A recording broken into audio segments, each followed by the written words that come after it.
Welcome to our first edition of Faith Formation at Home this year. Our gospel reading for this week from Mark chapter 8 is an excellent place to start the year. It has Jesus asking, "Who do you say that I am?"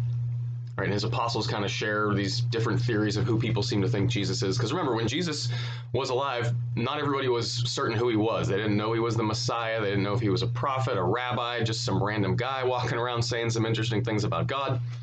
Right, and so more or less in the middle of Jesus' ministry, he asked his apostles, what are people saying about me? Who do people think that I am? But then the more important question followed that. He asked them, well, who do you say that I am? Right, and Simon Peter steps up and says, well, you're the Messiah. Right, and Jesus says, good job, Peter, A+ gold star for the day. Right, but he asked that same question of you and me this week. Who do you say that Jesus Christ is? Is he just some interesting guy from 2,000 years ago? Is he just a character in a book? Is he the Lord of your life? Is he God? Right? Who is Jesus to you? And what have your experiences of Jesus been? What's been your lived relationship with Jesus? Right? For a lot of us, he's just a character in a book, and it's okay to admit that that's where you are with Jesus. We're going to try to get you to a more personal relationship with him, but it's good to start with, where are you actually with Jesus? Who do you say that Jesus is? Our Bible story for our little ones this week from the Jesus Storybook Bible. We're starting off at the very beginning, right? The beginning, a perfect home. It's the story of creation. I love this story of creation because you get the sense of God like building something on purpose, right? It's almost like he didn't use instructions, right? God just built out of his own creative heart.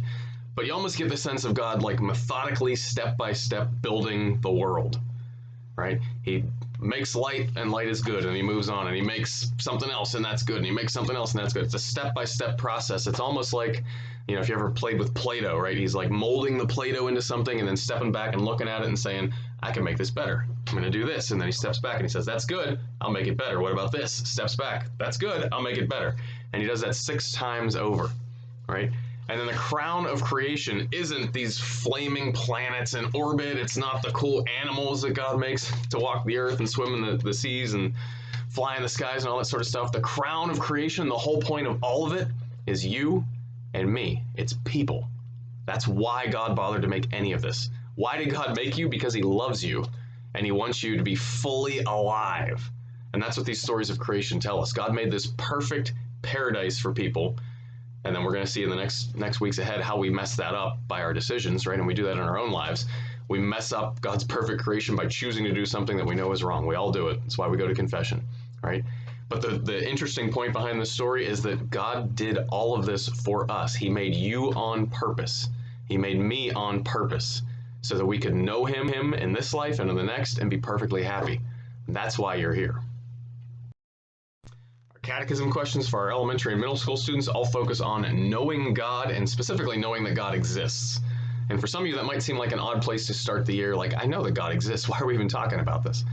Well, it's good to kind of review and to remember and remind ourselves, God exists, God is real, and there are reasons for believing that, right? It's not just because, although that's a good reason, it's not just because your parents told you that God exists, or just because Father so-and-so said that God exists. There are actual reasons that we can figure out, that we can know that God exists. And this isn't going to get into all the philosophical arguments. There's very interesting philosophical arguments for how you can know that there is a creator, right? There's interesting scientific arguments for this even. If you look at a lot of space-time geometry and all that sort of stuff, it all seems to point to a creation event.